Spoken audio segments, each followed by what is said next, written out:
Hello future doctors, welcome to our channel Ayurvedic future.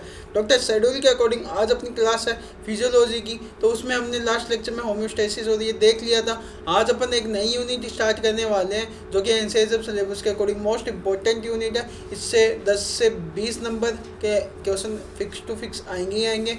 यानी 10 number का एक क्वेश्चन आता है और एक 5 नंबर में आ जाता है 15 प्लस एक दो एमसीक्यू आ जाते हैं। तो अप्रोक्स इसका 20 नंबर का वेटेज है। तो आप इस यूनिट को अच्छे से करके जाइएगा जिससे आपके 20 नंबर एकदम सिक्योर हो जाए। चलिए तो आज अपन जनरल इंट्रोडक्शन के साथ स्टार्ट करते हैं और सिलेबस का फर्स्ट पॉइंट जो जनरल एनाटमी है रेस्पिरेटरी ट्रैक्ट की फिजियोलॉजी में वो अपन देखते हैं। ठीक है, तो सबसे पहले अपन क्या देखेंगे, physiology anatomy of respiratory tract. ठीक है, तो आप इसके साथ बने रहिए, लेक्चर्स आप अच्छे से देखिए, पूरे के पूरे वॉच कीजिए, क्योंकि पता है अगर आप कुछ भी मिस करोगे तो आपको एमसीक्यू भी बच सकते हैं। यानी हम आपको इस लेक्चर में पूरा लेक्चर देखिए जिसमें हमने आपको हर जगह इंपॉर्टेंट एमसीक्यू बता रखे। एमसीक्यू भी आपके पूरे यही से आएंगे, जो एमसीक्यू पूछता है एग्जामिनर हमने आपको बता दिए कि यहाँ से एमसीक्यू बनता है। तो आप ये गलती ना करिए कि है ना लेक्चर पूरा नहीं देखें। ठीक है, तो कंप्लीट लेक्चर देखिए जिससे आपका क्या है कॉन्सेप्ट अच्छे से बने। तो सबसे पहले और लेक्चर अगर आपको अच्छा लगे तो अपने दोस्तों के साथ शेयर कीजिए और डू लाइक से सब्सक्राइब टू आवर चैनल। ठीक है, तो चलिए अपन स्टार्ट करते हैं physiology of anatomy of the respiratory tract में। सबसे पहले अपन देखेंगे इंट्रोडक्शन। तो रेस्पिरेटरी ट्रैक्ट है, मैंने जो रेस्पिरेशन एक प्रोसेस है by which gases exchange take place. कौन सी गैसेज होती है, ऑक्सीजन और कार्बन डाइऑक्साइड। क्योंकि CO2 जो अपनी बॉडी में बनती है जो कि वेस्ट है टिश्यू और ऑर्गन्स का, वो ब्लड के अंदर आता है और कहाँ पे चेंज होता है, कहाँ से बाहर निकलता है, लंग्स से बाहर निकल जाता है। ठीक है, वो लंग्स से अपन बाहर से एनवायरनमेंट से ऑक्सीजन अंदर लेते हैं जो कि अपने ब्लड में आ जाती है। ठीक है, इसी प्रोसेस को पूरी को क्या कहते हैं, रेस्पिरेशन। ठीक है, ये अपन ने रेस्पिरेशन की डेफिनेशन देखी। उसके बाद में अपन देखते हैं नॉर्मल रेस्पिरेटिव रेट। जैसे न्यूबॉर्न जो बच्चा पैदा होते ही उसकी जो रेट होती है वो होती है 30 से 60 पर मिनट। ठीक है, फिर अर्ली चाइल्डहुड यानी 5 से 6 साल की उम्र में उसकी 20 से 40 पर मिनट हो जाती है। फिर लेट चाइल्डहुड यानी 15 साल तक उसकी क्या हो जाती है, 15 से 25 मिनट। और जब वो एडल्ट होता है 18 साल के प्लस का हो जाता है तो उसकी कितनी रह जाती है, 12 से 16। तो आप इजीली देख सकते हो बचपन में उसकी तेज़ होती है रेस्पिरेशन, यानी ज़्यादा श्वास प्रश्वास प्रक्रिया करता है। बट जैसे जैसे वो बड़ा होता है उसकी क्या हो जाती है, ऑक्सीजन और कार्बन डाइऑक्साइड एक्सचेंज जो स्पीड है, जो उसकी रेट है, वो क्या होती है, कम होती है। ठीक है, उसके बाद में अपन बात करें डेटा, ये आपको याद रखना है, ये एमसीक्यू में मेनली पूछा जाता भी है तो आप ध्यान रखना। इसमें भी सबसे ज़्यादा एडल्ट की पूछता है एग्जामिनर। ठीक है, तो आप इसको अच्छे से ध्यान रखना। ठीक है, उसके बाद में अपन बात करते हैं जो टाइप्स ऑफ रेस्पिरेशन। 2 टाइप के होते हैं, एक तो इंटरनल रेस्पिरेशन और एक होता है एक्सटर्नल रेस्पिरेशन। एक्सटर्नल कौन सा है, जो अपनी एलोलाई और ब्लड कैपिलरी के थ्रू एक्सचेंज होता है गैस का, CO2 का, ऑक्सीजन का, वो क्या है, एक्सटर्नल रेस्पिरेशन। ये लैंग्वेज में लिख रखा है जो हमने आपको एक्सप्लेन कर दिया है। उसके बाद में जो इंटरनल रेस्पिरेशन है उसमें क्या होता है, मेनली जो ऑर्गन्स और टिश्यूज़ है और उसके जो है ब्लड, उसको जो सप्लाई देता है आर्टियल सप्लाई, उससे जो ऑक्सीजन वो ब्लड से लेते हैं उस एक्सचेंज को क्या कहते हैं, टिश्यू ब्लड के बीच में जो एक्सचेंज होता है वो होता है इंटरनल रेस्पिरेशन। उसके बाद में अपन फेजेस ऑफ रेस्पिरेशन देखेंगे। उसमें मेनली एक तो होता है इंस्पिरेशन, एक होता है एक्सपिरेशन। इंस्पिरेशन क्या होता है, जिसमें क्या है एयर जो होती है लंग्स के अंदर एंटर करती है फ्रॉम एटमॉस्फेयर। ठीक है, और ब्लड के अंदर आ जाती है ऑक्सीजन। ठीक है, और एक्सपिरेशन क्या है, जो CO2 बॉडी में बन रही है वो लंग्स के बाहर निकालना, क्या होता है, लीव फ्रॉम द लंग्स, वो होता है एक्सपिरेशन। मेनली जो होता है इंस्पिरेशन क्या होती है, एक्टिव प्रोसेस होती है। अब देखो एक्टिव प्रोसेस अपन ने इंस्पिरेशन को क्यों कहा है, क्योंकि एक्टिव प्रोसेस वो होती है जिसके अंदर क्या यूज़ होती है, ATPs। ये जो ATPs जो यूज़ हो रही है वो कैसे हो रही है, इसमें क्या है कि मसल जो है कांटेक्ट करती है। ठीक है, और जो एक्सपीरेशन है, जो अपन ऑक्सीजन यानी CO2 को बाहर निकालते हैं, वो क्या होती है, एक पैसिव प्रोसेस। उसमें क्या है कि मसल जो होती है उसमें कॉन्टेक्शन नहीं होता। तो मसल कॉन्ट्रैक्शन नहीं होगा तो ऑब्वियसली बात है ATP यूज़ नहीं होगी। ठीक है, तो ये क्या हो गया, पैसिव। ठीक है, और एक्टिव ये क्यों हो रहा है, क्योंकि इसमें ATP का यूज़ हो रहा है। ATP का यूज़ क्यों हो रहा है, क्योंकि इसमें मसल कांटेक्ट हो रही है, स्केलेटल मसल का कॉन्ट्रैक्शन हो रहा है, और स्केलेटल मसल का कॉन्ट्रैक्शन होता है तो अपन इसको क्या कहेंगे, एक्टिव प्रोसेस कहेंगे। देखो ये कॉन्सेप्ट है, ये आप इजीली याद रख लोगे तो आपको थ्योरी में लिखने में जोर नहीं आएगा। अब देखो मेन जो टॉपिक है, फिर अपन बात करते हैं इसके functional anatomy of the respiratory tract.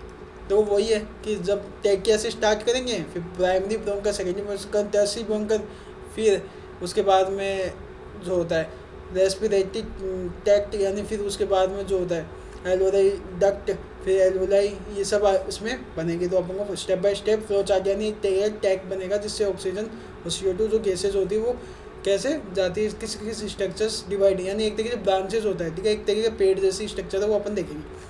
तो जो रेस्पिरेटरी ट्रैक्ट है वो anatomical structure to the air moves in और आउट, वो जिस जिस एरिया से निकलती है वो अपन स्ट्रक्चर्स को डिवाइड करते हुए देखते थे। ये एक नॉर्मल लंग्स की स्ट्रक्चर है, उसमें क्या है, सबसे पहले अपन रेस्पिरेटरी में देखें जो लंग्स होता है वो किससे कवर होता है, प्लूरा से, ठीक है। जो GIT है, जो एब्डोमिन कैविटी, उसमें क्या होता है वो आपको अगर पता हो तो आप हमें कमेंट सेक्शन में बताइए, ठीक है। हम तो अपन लंग्स की बात कर रहे थे, है ना। तो लंग्स जो होता है मेनली पूरी जो थोरेक्स रीजन है वो प्लूरा से कवर होता है, ठीक है। जो प्लूरल कैविटी है वो 2 लेयर की होती है मेनली, इसमें कौन सी होती है, विसरल लेयर और पैराइटल लेयर। जो विसरल लेयर होती है वो मेनली होती है इनर लेयर, और जो पैराइटल लेयर होती है वो होती है आउटर लेयर। पैराइटल लेयर जो होती है ना मेनली कम्प्लीटली कवर नहीं करती है, ठीक है।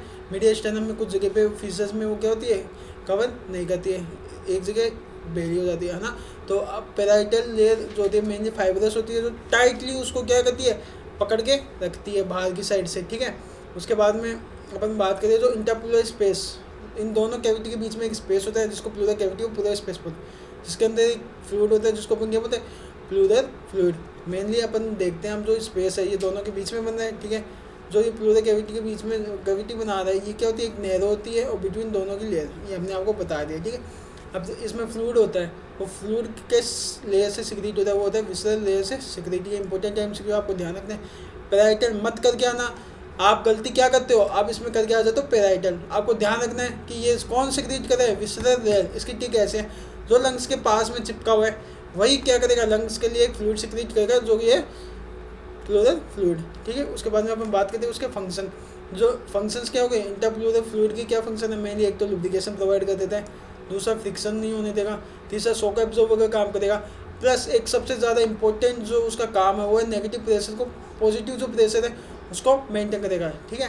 पॉजिटिव प्रेशर मेंटेन करने से क्या होगा, मेनली रेस्पिरेशन प्रोसेस हो गया। अगर ये प्रेशर नहीं हुआ तो अपने लंग्स क्या करेंगे, कोलैप्स कर जाएंगे। तो लंग्स को कोलैप्स होने से ये बचाता है, पॉजिटिव और नेगेटिव जो ये प्रेशर है ये सारे के सारे क्या करते हैं, ये इसको जो है वो प्रोटेक्ट करते हैं, ठीक है।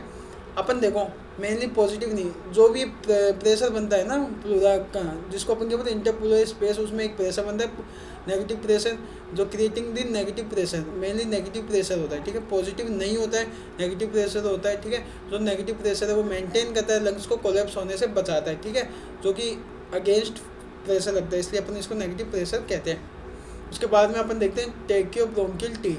तो टेकियो यानी टेकिया ब्रोंकाई की डिवीजन होता है वो टी होता है, ठीक है। At the level of T4 the टेकिया जो थोड़ी सी वर्टिब्रा 4 है वहाँ पे जो स्टर्नल है ना वहाँ से बाइफरकेट कर जाती है। ये देखो ये है T4 लेवल, यहाँ से बाइफरकेट करेगी टेकिया, किस में करेगी, प्राइमरी ब्रोंकाई। अभी जो प्राइमरी ब्रोंकाई वो आगे फॉरगेट क्या करेगी, सेकेंडरी ब्रोंकाई, ठीक है।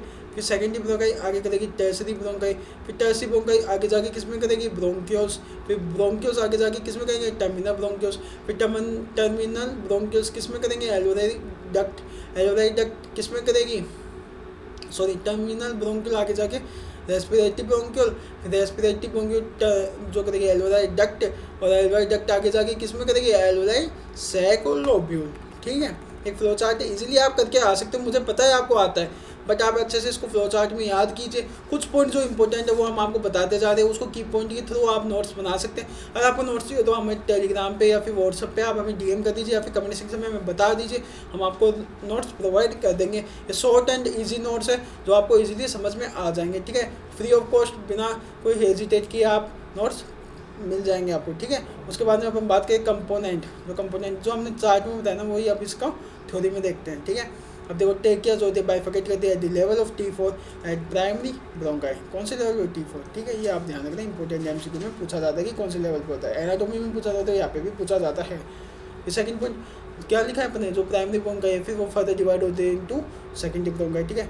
फिर सेकेंडरी जो ब्रोंकाई है मेनली जो राइट साइड है उसमें 10 टर्मिनल ब्रांचेस में टर्सरी ब्रोंकाई में डिवाइड होगा, और लेफ्ट में कितनी होगी, 8 टर्सरी ब्रोंकाई। ये इंपॉर्टेंट है, आप ध्यान रखना, ठीक है। ये ठीक है, R10T और L8T, ठीक है। तो L से लेफ्ट और R से 8 और T से क्या है, terminal tertiary sorry terminal tertiary bronchi, ठीक है। उसके बाद में अपन बात करें टर्सरी ब्रोंकाई, फिर सर्वल डिवीजन होता है और रिडक्शन करता है लेंथ और साइज में, और मैंने जनरेशन ये क्या कहता है ब्रोंकियल्स में कन्वर्ट हो जाता है। फिर आगे ब्रोंकियल्स जो है कन्वर्ट होता है टर्मिनल ब्रोंकियल में, और टर्मिनल जो ब्रोंक्यूल है मेनली किस में कन्वर्ट होता है रेस्पिरेटरी ब्रोंक्यूल में, और रेस्पिरेटरी ब्रोंक्यूल की डायमीटर कितना है 0.5 mm।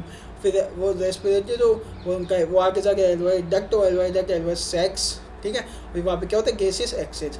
ये पूरी प्रोसेस हमने आपको बता दी है, ये एक फ्लो चार्ट में आप लिख लीजिएगा, बहुत इजी है। देखो जिस हिसाब से हमने बताया ना एक फ्लो चार्ट बनाओ, ठीक है। जो इंपॉर्टेंट जो लाइन थी 8, T और 10 वो जो हमने आपको बता दी कि राइट साइड कितनी टर्सरी ब्रांचेस होगी ब्रोंक्यूल्स की, और लेफ्ट साइड कितनी जो है टर्सरी ब्रांचेस होगी। फिर अपन देखते हैं रेस्पिरेटरी यूनिट। मैंने जो रेस्पिरेटरी यूनिट है और parenchyma of the lungs is formed by the respiratory unit. जो पेरेंकाइमा है लंग्स का वो कौन फॉर्म करता है रेस्पिरेटरी यूनिट। और मैंने जो रेस्पिरेटरी यूनिट है वो क्या कहती है terminal portion of the respiratory, last में जो पार्ट होता है ना ये रेस्पिरेटरी ब्रोंक्यूल रेस्पिरेटरी है ना, वही पार्ट क्या होता है रेस्पिरेटरी। मैंने वहाँ से क्या गैसियस एक्सचेंज स्टार्ट हो जाता है, इसलिए अपन क्या बोलते हैं रेस्पिरेटरी यूनिट उसको बोलते हैं। वो जो टैक्ट है ना जहाँ से रेस्पिरेशन स्टार्ट होता है स्टार्ट्स वही रेस्पिरेटरी यूनिट होती है, ये आप ध्यान रखना, ठीक है। उसके बाद में respiratory unit defined as structure and the functional unit of the lungs. ये एमसीक्यू में दे देगा आपको, तो आपको ध्यान रखना है कि स्ट्रक्चर एंड फंक्शनल यूनिट क्या है रेस्पिरेटरी यूनिट, ठीक है। वो एल्वेओलार सैक और ये है, ठीक है। Exchange of gases occurs only in the part of respiratory tract. The structures of the respiratory tract, अपन जो रेस्पिरेटरी यूनिट है उसके अपन स्ट्रक्चर्स देख देते हैं। वो start from the respiratory bronchioles, each respiratory bronchiole divided into alveolar duct, alveolar जो duct alveolar sac में कन्वर्ट होता है। देखो जैसा मैंने आपको एक्सप्लेन किया था एज इट इज़ हमने लैंग्वेज में लिख रखा है, आप इसको फ्लो चार्ट वाइज बना लीजिएगा और अपनी वॉल पे लगा लेना, जिससे क्या है कि आपको ये याद जल्दी तक और लॉन्ग टर्म तक याद रहेगा, ठीक है। नोट्स आप हमें टेलीग्राम पे बोल दीजिएगा, हम आपको प्रोवाइड कर देंगे। उसके बाद में अपन देखते हैं जो स्पेस होता है इसके अंदर एल्वेओलार सैक के अंदर उसको क्या बोलते हैं एंटेरम। एमसीक्यू में बहुत बार पूछा जाता है कि एंटेरम क्या होता है। Space between lungs, space between pleura, space between peritoneum, ठीक है। तो अपन को क्या बताना है ये स्पेस होता है एल्वेओलार सैक के बीच में, ठीक है। और बच्चे गलती करके आते हैं तो इंपॉर्टेंट चीज़ को मार्क करना, ठीक है। उसके बाद alveolar sac consist of cluster of alveoli, few alveoli are present in the wall of the alveolar duct also, ठीक है। इजी था। उसके बाद में अपन बात करते हैं दस द रेस्पिरेटरी यूनिट इंक्लूड्स। अगर आपको समझ में आ रहा हो तो do like share and subscribe to our channel, ठीक है। अब क्योंकि क्या है कि हम इतनी मेहनत कर रहे हैं तो आपको, और एक बात और जो आप हम पढ़ा रहे हैं आपको वो क्या है अपने दोस्तों के साथ शेयर कीजिए जो उनका भी भला हो जाए ना, उनको भी अच्छे से ये याद हो जाए, ठीक है।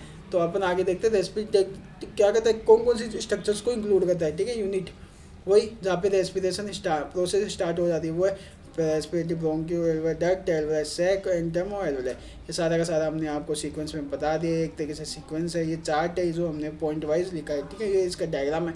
डायग्राम जितने ज़्यादा आप बना के आओगे उतने अच्छे आपके फिजियोलॉजी में नंबर आएंगे। तो डायग्राम आप बहुत ज़्यादा से ज़्यादा बनाने की कोशिश कीजिए। एनाटॉमी और फिजियो में सबसे ज़्यादा नंबर डायग्राम्स के ही होते हैं, ठीक है। और फ्लो चार्ट में लिखोगे तो और भी अच्छे नंबर आएंगे। उसके बाद में अपन बात करते हैं each alveoli is like pouch are, कितने डायमीटर होता है वो उसका होता है 2.2 से 0.5 mm। ये एमसीक्यू में पूछा जाता है, ठीक है। आप ध्यान रखना।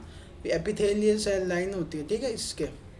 उसके बाद में अपन बात करते हैं एल्वेओलार सेल्स होते हैं, उनको अपन न्यूमोसाइट्स भी कहते हैं। जो ये एल्वेओलार सेल है मेनली दो टाइप के होते हैं, टाइप 1 और टाइप 2 सेल, ठीक है। मेनली जो ये टाइप 1 सेल है वो 95% होते हैं नंबर में एल्वेओलार टाइप 1 सेल, ठीक है। और एक होता है टाइप 2 सेल, ठीक है। जो टाइप 1 सेल है मेनली 95% होता है और गैसियस एक्सचेंज में काम आता है, और इसको अपन स्क्वामस एपिथेलियम से बनाए हुए ये होते हैं। ये 3 पॉइंट है जो हमने आपको बताए हैं, ये अच्छे से आप इसका ध्यान रखना। बाकी आपको याद हो जाए ना हो कोई दिक्कत नहीं है, बट ये तीनों पॉइंट लिखाओगे तो आपको इजीली पूरे में से पूरे नंबर मिलेंगे। फिर सेकंड टाइप की जो एल्वेओलार सेल होती है टाइप 2 सेल जो होती है वो 5% होती है और क्यूबिडल सेल की बनी हुई होती है, ठीक है। प्लस जो मेन काम क्या है उसका एल्वेओलार फ्लूइड सिक्रेट करना और सर्फेक्टेंट को बनाती है, ठीक है। ईजिली आपको हमने मार्क करा दिया। ग्रेन्युलर न्यूमोसाइट भी इसको कहते हैं, एमसीक्यू में पूछा जाता है। उसके बाद में अपन बात करें रेस्पिरेटरी मेम्ब्रेन। जो रेस्पिरेटरी मेम्ब्रेन है वो कैसे बनती है, ठीक है। Respiratory membrane is a structure of exchange gases take place, ठीक है। जहाँ पे गैसेस एक्सचेंज की प्रोसेस होती है वो जो मेम्ब्रेन होती है उसी को रेस्पिरेटरी मेम्ब्रेन कहते हैं। ये फॉर्म होती है एपिथेलियल जो रेस्पिरेटरी यूनिट है वहाँ से, और पल्मोनरी कैपिलरी जो एंडोथेलियल है ना कैपिलरी की, पल्मोनरी कैपिलरी की वहाँ तक, ठीक है। इसके बीच में बेसमेंट मेम्ब्रेन, इंटरस्टिशियल स्पेसेस, है ना, ये सब स्ट्रक्चर होती है। इसके अंदर ही क्या होता है, गैसी सेक्शंस टेक प्लेस करता है, ये लैंग्वेज में लिख रखा है, ठीक है। उसके बाद में अपन बात करें लेयर्स ऑफ रेस्पिरेटरी मेम्ब्रेन, ये इंपॉर्टेंट है। देखो लेयर्स ऑफ रेस्पिरेटरी मेम्ब्रेन है ना, वो मेनली जो होता है एवरेज थिकनेस होती है 0.5 म्यू यानी माइक्रो, और total surface area of the respiratory membrane is both the lungs is 70 square metre, दोनों लंग्स के अंदर टोटल कितना होता है। उसके बाद में अपन बात करते हैं लास्ट जो एलवेलर पोर्शन है गैसियस एक्सचेंज का डायग्राम, ठीक है। तो लेयर देखो एक सबसे, देखो लेयर अपन डायग्रामेटिक प्रेजेंट कर लेते हैं, ये थ्योरी में हमने पॉइंट्स में लिख रखा है, ठीक है। बाकी मेनली जो इंपॉर्टेंट है वो ये जो डायग्राम है ना, इससे आपको मैं समझा देता हूँ, इसी को ही आपको एग्जाम में बना के आना है जिससे आपके पूरे मार्क्स बने। तो ये एग्जाम में बहुत इंपॉर्टेंट है डायग्राम, ये आप पढ़ लीजिएगा और फिर उसको आप ये पॉइंट्स में लिख देना, ठीक है। देखो सबसे पहले होता है जो है अपन अंदर की तरफ देखते हैं, सबसे पहले होती है कैपिलरी एंडोथेलियम, जो पल्मोनरी कैपिलरी उसके एंडोथेलियम, जस्ट उसके नीचे क्या अटैच हो रही है, बेसमेंट मेम्ब्रेन, ठीक है। बेसमेंट मेम्ब्रेन के जस्ट नीचे क्या होता है, उसके नीचे होता है इंटरस्टिशियल स्पेस, यानी एक तरीके से कैविटी होती है, इसी के अंदर इंटरस्टिशियल फ्लूइड होता है। यहाँ पे गैसेस क्या होती है, कंबाइन होती है, यानी कार्बन डाइऑक्साइड और ऑक्सीजन यहाँ पे आती है, प्रेशर ग्रेडियंट बनता है, और गैसेस क्या होती है, एक high concentration to low concentration की ओर शिफ्ट कर जाती है, ठीक है। फिर उसके बाद में इंटरस्टिशियल स्पेस के जस्ट नीचे क्या होता है, होती है एल्वियोलर एपिथेलियम, और एल्वियोलर एपिथेलियम के जस्ट नीचे क्या होती है, फ्लूइड लेयर ऑफ सरपेक्टेंट, ठीक है। एल्वियोलर फ्लूइड होता है और फिर सरपेक्टेंट की एक लेयर होती है, ठीक है। ये सारी लेयर है। यहाँ से देखो मेनली यहाँ से क्या होती है, यहाँ से इधर आएगी कौन, CO2, और यहाँ से इधर कौन जाता है, ऑक्सीजन, ठीक है। ये डायग्राम में आप देखो आउटर टू इनर या इनर टू आउटर आप कैसे भी लिख सकते हो, बट आपको सीक्वेंस याद होना चाहिए। अपन ने जैसे इनर टू आउटर देखा है, ठीक है, अंदर से बाहर की तरफ जब अपन लाते हैं ना CO2 को, वो अपन ने फ्लो देखा है। अदरवाइज आपको रिप्रेजेंट करना है, दोनों साइड एक टेबल सी बना देना, outer to inner, inner to outer, sequence ऊपर नीचे यानी उल्टा पुल्टा करना है, बस वाइस वर्सा कर लेना, इनर टू आउटर और फिर वाइस वर्सा लिख के आउटर टू इनर हो जाएगा, ठीक है। और आपको समझ में आया हो, do like share and subscribe to our channel, और सबको शेयर कीजिए। मिलते हैं आपको अगले लेक्चर में, तब तक के लिए good luck for your exam and thank you.